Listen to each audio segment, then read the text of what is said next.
Mwaramukanya amahoro y'Imana nshuti bakunze mukomeje gutega amatwi channel yacu ya Byimana Official. Ikiganiro ni cya kindi ni isi tubamo. Ngiye kukikugezaho nitwa Nizeyimana Private. Ubundi mwari musanzwe mumenyereye ko rero tubagezaho ibyegeranyo bijye bitandukanye bivuga ku bukungu, politike, iyobokamana ndetse n'imibanire y'abantu, yewe ndetse n'ubushakashatsi buba bwarakozwe bugiye butandukanye ndetse n'isanzure tutari yibagiwe. Ubu rero uyu munsi twabazaniye ingingo igira iti ese ni iki gituma abantu bamaze igihe kinini bakundana batandukana batabanye, ugasanga abantu babanye nk'imyaka 7 ariko bikarangira batabanye. Ese ni iki kibitera? Channel yacu ya Byimana Official irabigusobanura neza ndetse uri kumva mu ijwi ryanjye rya Nizeyimana Private. Ushobora kubana natwe rero unyuze kuri page yacu ya Facebook Black Power Empire cyangwa se ukatwandikira kuri WhatsApp 0783575292 maze ukaduha igitekerezo cy'ikiganiro twazakugezaho ubutaha.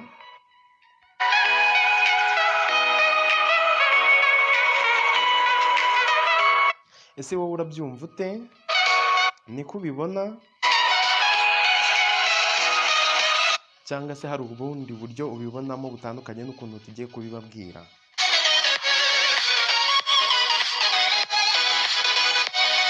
Ibyo byose rero wabinyuza kuri page yacu ya Facebook twakubwiye Black Power Empire cyangwa se ukatwandikira kuri WhatsApp. Numero twayibabwiye ni 0783575292. Kandi tubashimiye uburyo mukomeza kutugaragariza ubufatanye, muduha ibitekerezo tukabakorera ibiganiro mwifuza.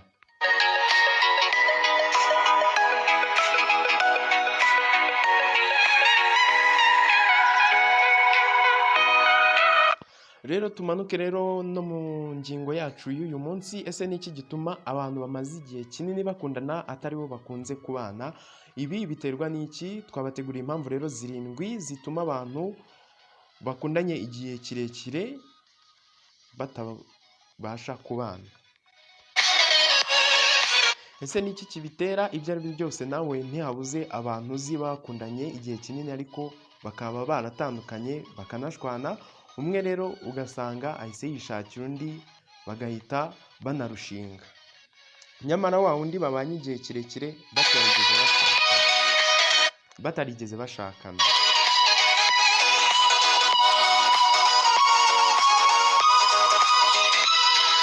Ibi rero bikunda kubaho kenshi, bigatuma abantu bibaza ukuntu umukobwa cyangwa se umuhungu wakundanye n'umusore cyangwa se wakundanye n'umuhungu nyine amureka, ugasanga nyine asabye wa wundi ko bashyingiranwa wa wundi mushyashya. Ibi rero bikomeza guteza urujijo no kwibazwaho.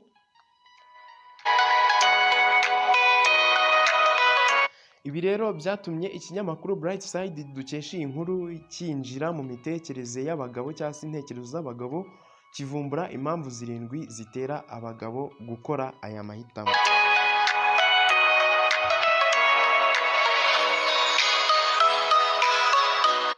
Twihuse n'impamvu ya mbere rero, ikintu cya mbere gituma abantu bamaze igihe kinini bakundana atari bo bakunze kubana. Icya mbere ni ukubana mu nzu n'umusore mukundana. Aba bahanga bavuga ko bigabanya 50% ku mahirwe yo kugira umugore.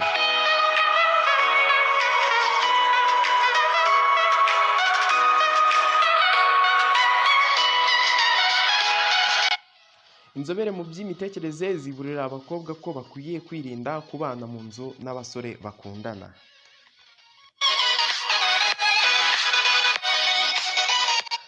Abasore benshi usanga basaba abakobwa bamaranye byibuze amezi 22 bakundana yuko bazabana, umwe akaba umufasha wundi.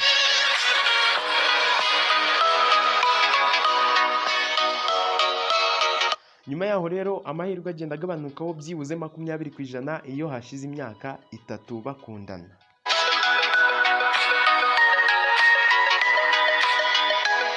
Nyuma y'iyi myaka rero byibuze amahirwe yongera kugabanyukaho 50% iyo bamaze imyaka 7 byibuze nanone bakundana, ngo birangira amahirwe ageze kuri 0%.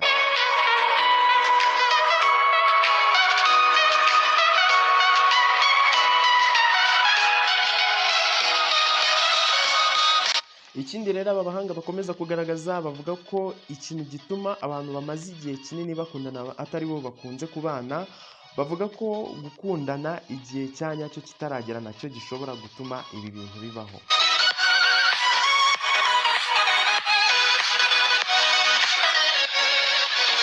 Hari umuntu wigeze gushyira ubutumwa ku mbuga nkoranyambaga kuri Twitter 2018,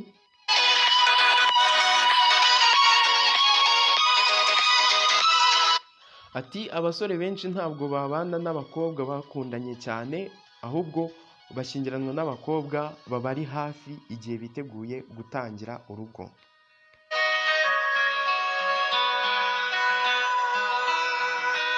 Mu bagiye rero batanga ibitekerezo kuri ubu butumwa bwari bwashyizwe kuri Twitter muri uyu mwaka nababwiye wa 2018, harimo uwavuze ko bahishuye ko abo bakundanye igihe kirekire atari bo bakunze gushakana nabo. Ngo umusore iyo abonye uwo yashakaga kugira ngo babane niwe ahita ashyira mu mago, nk'uko bikunze kugarukwaho nyine.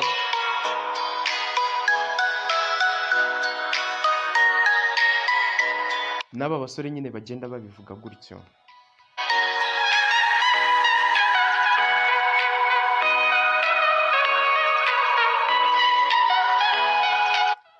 Bavuga ko rero iyo umusore abonye uwo yashakaga kugira umugore ashyingiwe bimutera ubushake bwo guhita ashinga urugo nawe nyine akikura mu gisebo.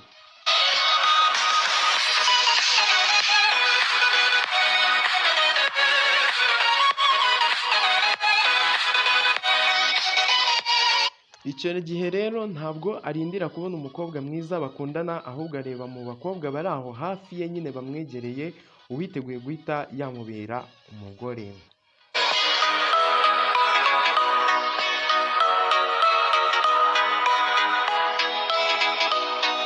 Aba bahanga rero bakomeza kugenda bavuga ko byibuze imyaka myiza yo gushinga urugo ari imyaka 28 ndetse na 32, ngo iyo yiyongereye byibuze ikagera kuri 42, amahirwe yo gushinga urugo agenda agabanuka akagera hafi ya 0%.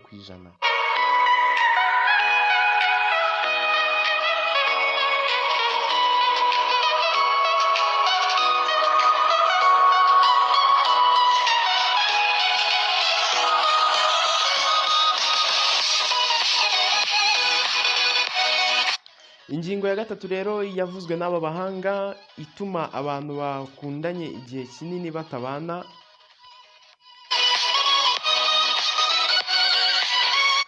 bavuze ko urugo rutubakirwa ku bwiza bw'inyuma.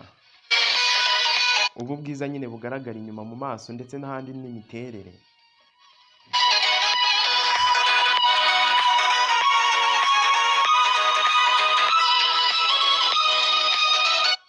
Hari inyigo rero yakozwe igaragaza ko iyo umuhungu n'umukobwa bakundanye,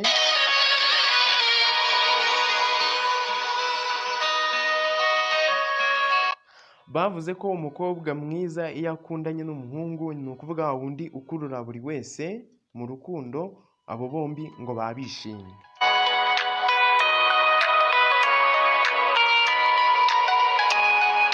Nyamara John T. Murray mu gitabo yanditse yise Why Men Marry Some Women and Not Others,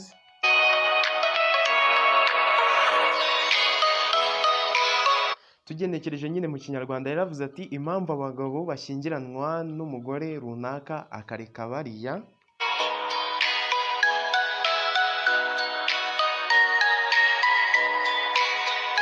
yavuze ko rero ubwiza bw'umugore butagira icyanga.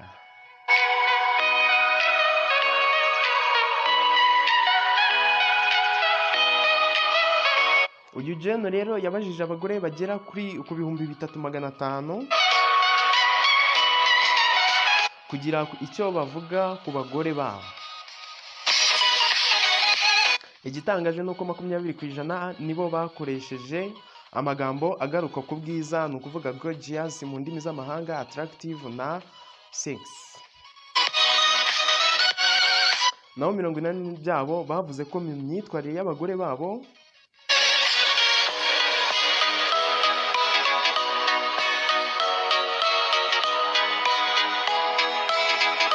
abo bagabo rero bavuze ko umugore kuba ari mwiza ku buryo udatinya kumwerekana, bavuze ko ari ingenzi, ariko ngo si cyo cya mbere.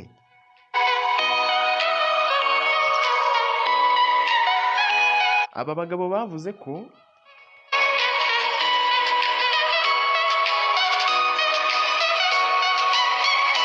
icya mbere ari umugore mwiza. Umugore mwiza nyine ngo ni umugore utagukoza isoni.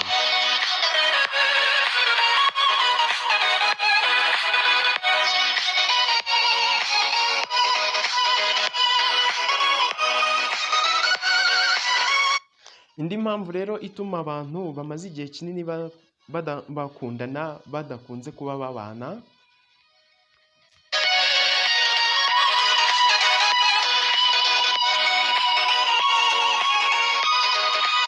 ni umukobwa ujyanye n'ibihe umusore arimo ariko ataberanye n'ahazaza h'umusore. Iyi ngingo cyangwa se iyi mpamvu ngo ituma abakobwa n'abahungu bakundanye igihe kirekire batandukana. Ati gute rero? Bamwe mu basore rero biyemeza kuzashaka umugore ari uko bageze ku bintu runaka.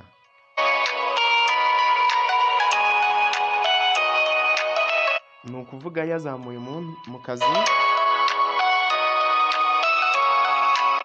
yubatse inzu,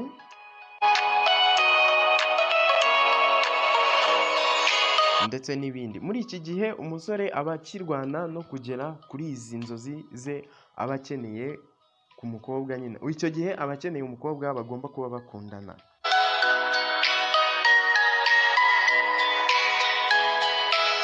Iyo amajije kubigeraho,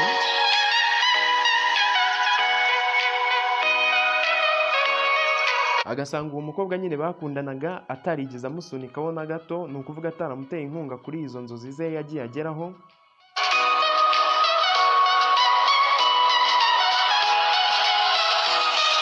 ngahita amureka kuko aba akeneye umugore utazamurumbya, kugira ngo rero ibyo amaze kugeraho bitazasubira inyuma, ahubwo bazagere no ku bindi byinshi. Ibi rero nibyo bituma umuhungu cyangwa se umusore usanga atandukana n'umukobwa, kubera ko umukobwa ujyanye n'ibihe umusore arimo ariko ataberanye n'ahazaza h'uwo musore nyine.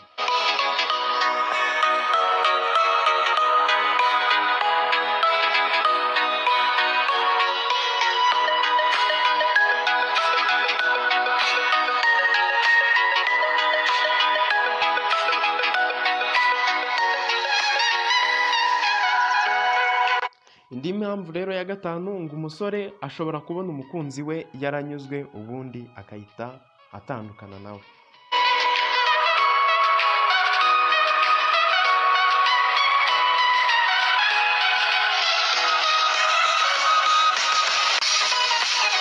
Iyi mpamvu ya gatanu rero ituma umusore atandukana n'umukobwa bakundanye igihe kinini, hari ubwo umukobwa atibutsa uwo musore ingingo yo gushinga urugo. Aba rero bahugira mu kwinezeza gusa, umusore akagira ngo ibyo uwo mukobwa biramuhagije.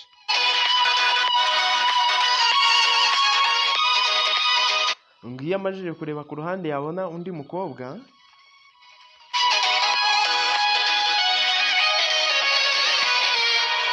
uyu mukobwa ngo ashobora kuba amwereka ko akeneye kuba umugore, uwo musore ahita areka uwo bamaze igihe kinini bakundana, agahita areka uwo mugore nyine, uwo mukobwa bamaze igihe bakundana, agasanga uri kumurembuza amucira akajisho ngo bashinge urugo.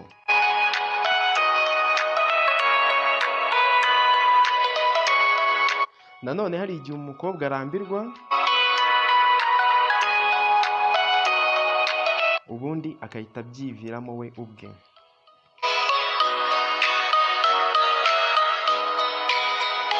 Ngiyo uwo musore abonye uwo mukobwa amucitse kandi bakundanaga,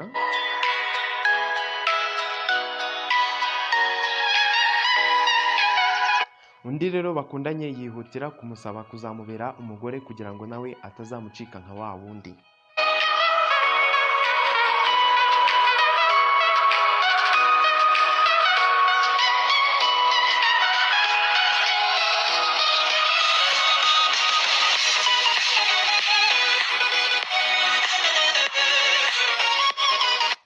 Inzobere rero mu by'imitekerereze zivuga ko iyo abakundanye batagiranye amakimbirane bagitangira gukundana, ingo zabo ngo zitaramba.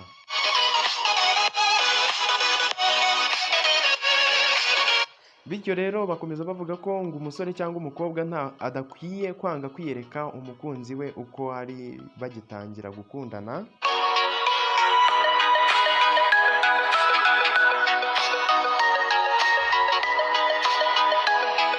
aba bavuze ko abakobwa banga gutanga ibitekerezo byabo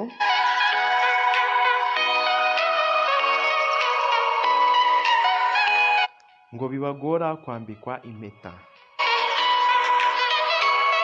73% mu bagore John yabajije bamusubije ko bagize uruhare mu kwereka abagabo babo ko bashaka kuba abagore.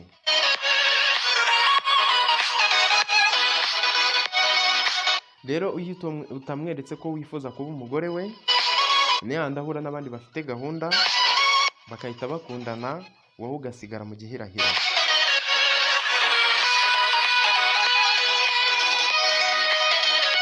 Indi mpamvu ya gatandatu rero abahanga batanze ko abantu bamaranye igihe kirekire batajya bapfa kubana, bavuze ko umubano uwo ari wo wose utaganisha kuri mariage.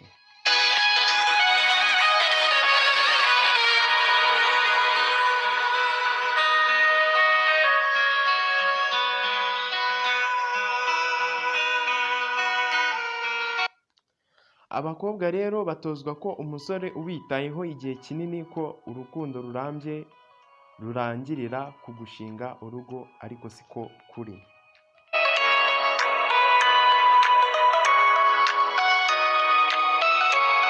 Bavuga ko rero imyumvire y'abagore itandukanye n'iy'abagabo,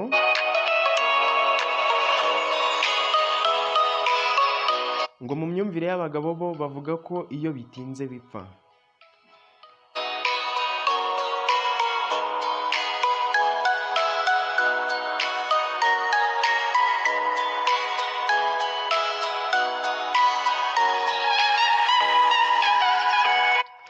Umusore rero n'umukobwa bakundanye, hari igihe umusore ageraho akabibona ko atazakugira umugore ariko agatinya kubikubwira. Ahangaha ukomeza ugategereza, warambirwa ukagenda, agahita ashaka undi, hanyuma nyine akahita amugira umugore. Iyi ni impamvu ya gatandatu rero abantu badakunze kubana. Aba bantu baba bamaranye igihe kirekire ariko ugasanga ntabwo babashije kubana kubera iyi ngingo ya gatandatu twubwiye ko mariage nako ko imibano yose itaganisha kuri mariage.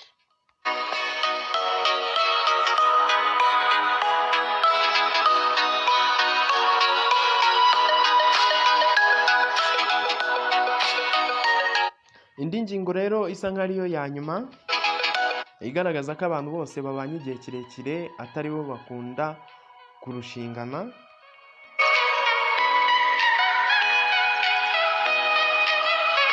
Iya nyuma irakomeye ndetse ni n'iyo kwitondera.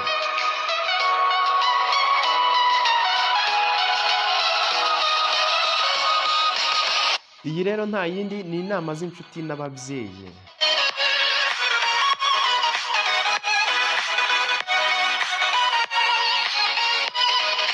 Hari abashobora kuba bibeshya ko umusore aba yigenga mu gufata icyemezo cyo guhitamo uwo azagira umugore, ariko sibyo.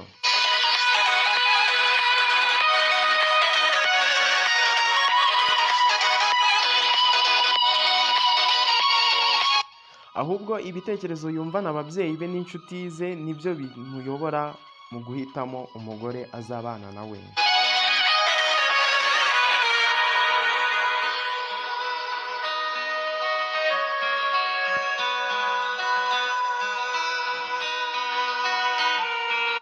Bibaho ko hari abakobwa cyangwa se abasore bahitamo uwo bazabana batitaye ku byifuzo by'ababyeyi babo kuri iyi ngingo, ariko ni gake.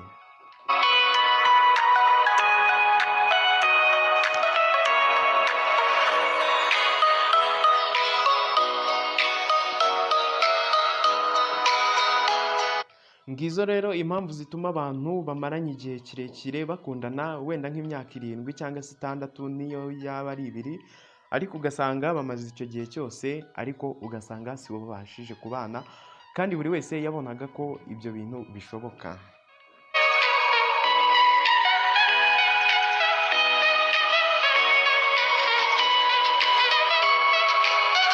Impamvu ya mbere twakubwiye ni ukubana mu nzu n'umusore mukundana. Bavuga ko ibingibi bigabanya 50% ku mahirwe yo kuzakugira umugore. Ahangaha harabwirwa abakobwa.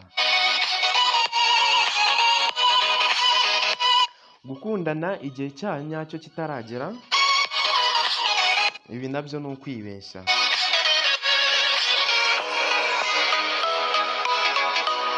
Ikindi bavuga ko urugo rutubakirwa cyangwa se rutagendera ku bwiza bw'inyuma cyangwa se physical appearance.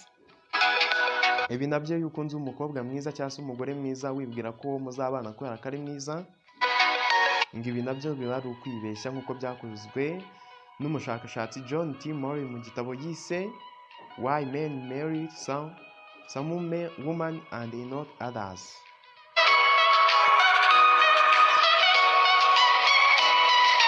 Indi ngingo ya 4 twakubwiye ko ni umukobwa ujyanye n'ibihe umusore arimo.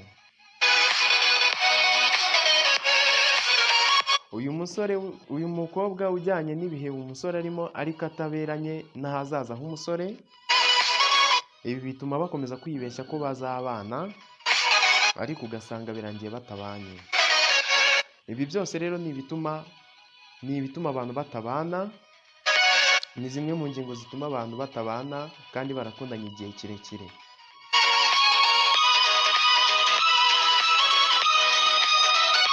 Indi ngingo ya 5 twakubwiye ni uko umusore ashobora kuba abona umukunzi we bahararanye cyangwa se bakundanye muri icyo gihe yaranyuzwe.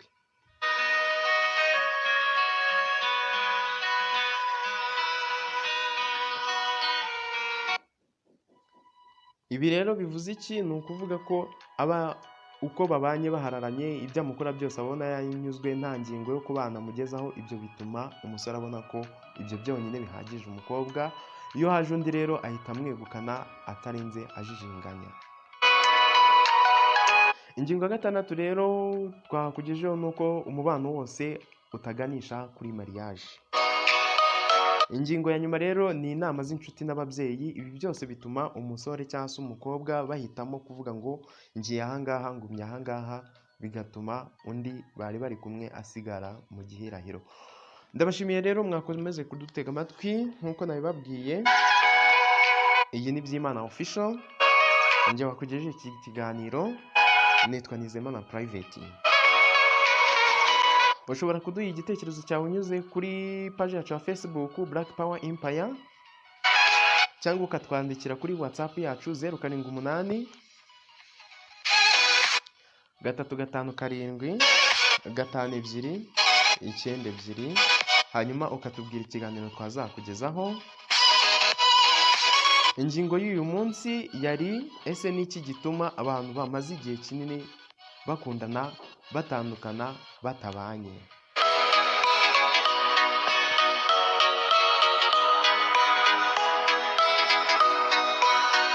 Mu kiganiro cy'ubutaha rero tuzakugezaho icyegeranyo kijyanye n'ibijyanye na politike nyine nk'uko twabibabwiye. Mukomeze kugira ibihe byiza. Imana ibarinde. Hasta la vista.